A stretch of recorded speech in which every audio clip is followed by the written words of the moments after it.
Hi, I'm Chris. This is Underhiver's under construction, and it's been a little while. So let's blow the cobwebs off with a nice little kit bash. Let's have a look.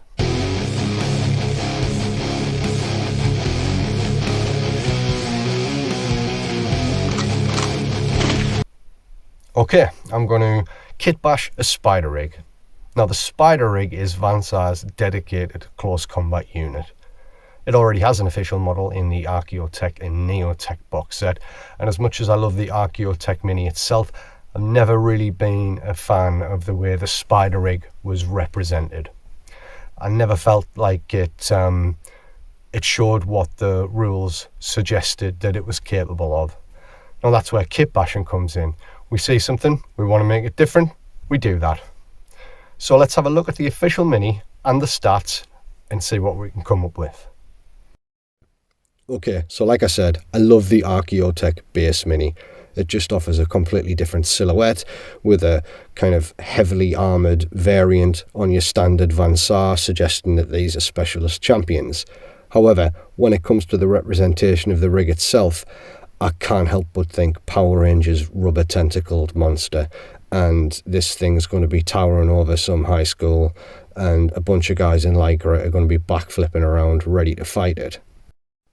Now when we look at the rules for the spider rig, we see that it's a 3-inch versatile, strength 4, -1 AP, damage 1, entangle paired, parry, shock and versatile weapon.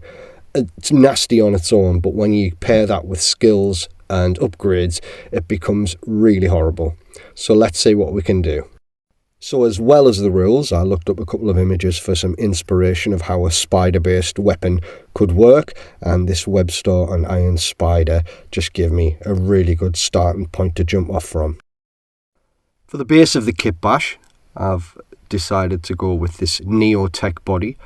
I really like the way that the crouched stance suggests a kind of potential motion, like they could pounce at any moment, that kind of immediate threat look, which I think works well for a close combat unit.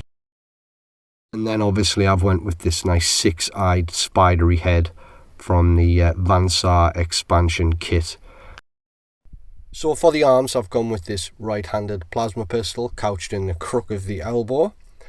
That should counterbalance the outstretched left arm with the wide open palm. I've literally just cut this hand at the wrist and rotated it slightly to suit the pose a little better. For the spider rig itself, I've gone for the cyber arachnid legs. I could have made something out of styrene, but when you find something perfect. And before we start assembling it all, I'm just going to clean off the mold lines. It's much easier to do this now as when it's fully assembled, because there'll be some awkward shapes to get inside of. So that just saves me a job later.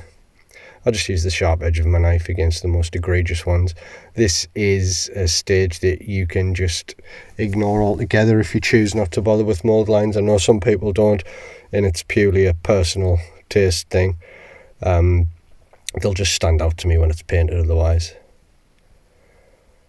Okay, so blue tack, a great little tool for a kit basher, because we can test out the silhouettes and the shapes and the fits of things, and we don't have to commit to glue and just kind of wing it.